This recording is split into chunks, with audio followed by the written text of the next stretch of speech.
Assalamualaikum warahmatullahi wabarakatuh. Sadayana sampurasun tepangkeun nami abdi Rizma Dwi Putri absen 33 ti kelompok 3 bungur bade ngalanjutkeun carita dongeng utara-utari anu saacana.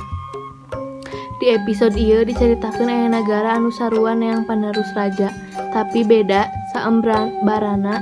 Hai urang dangukeun sadayana. Kacaritakeun aya hiji nagara ngaran Lawang Emas. Rajana geus sepuh pisan.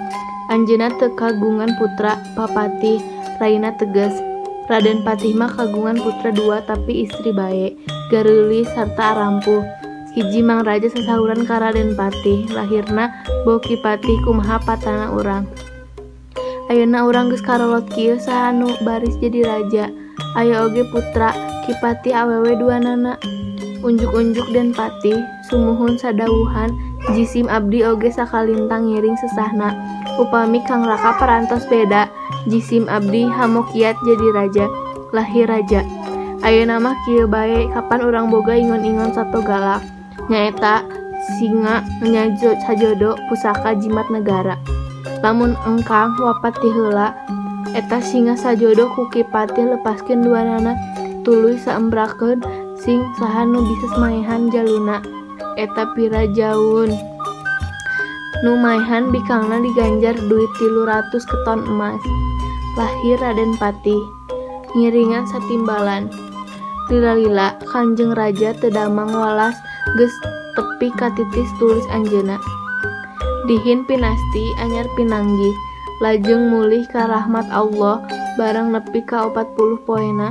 Raden Patih emut kana wasiat Kanjeng Raja kudu ngalepaskeun singa tea sarta kudu ngayakeun saembara. Raden Patih ngayakeun kumpulan gede, kumpulan kabeh para ponggawa, Demang, Rangga, Kanduruan, Kaliwon, para mantri, pakauman, pangulu, ketip jeung modin. Dina eta kumpulan Raden Patih nyarioskeun wasiat Raja Suwargi. Nyaeta dina neangan pirajaeun jalana ku ngalepaskeun singa sajodo. Sing saha nu bisa maehanna jalu eta pirajaeun teh.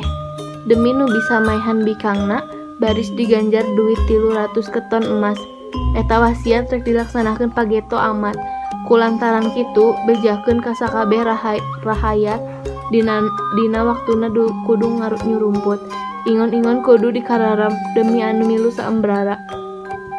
Lain bade bangsa urang, bangsa ti nagara sejen oge meunang ka para ponggawa kudu nyieun pepanggungan anu luhur, nyieunna pepanggungan anu sisi alun-alun. Sanggeus jodoh teh dilepaskeun saanggeus ngencar 2 nana lalumpatan, baris sesegor gegauran mata kerisi. Nguriling di jero nagara demi singa nu jalu, gawena ngulincer bae. Henteu pisan daek nyingkah ti jero nagara, ari bikangna lumpat ka leuweung belah kidul. Waktu si jalu keroronjang rentang-rentang ti kajauhan aya jelema nu asup ka alun-alun bari luak liuk. Eta jelema katunjoeun si jalu eureun rerenjangan malik tuluy.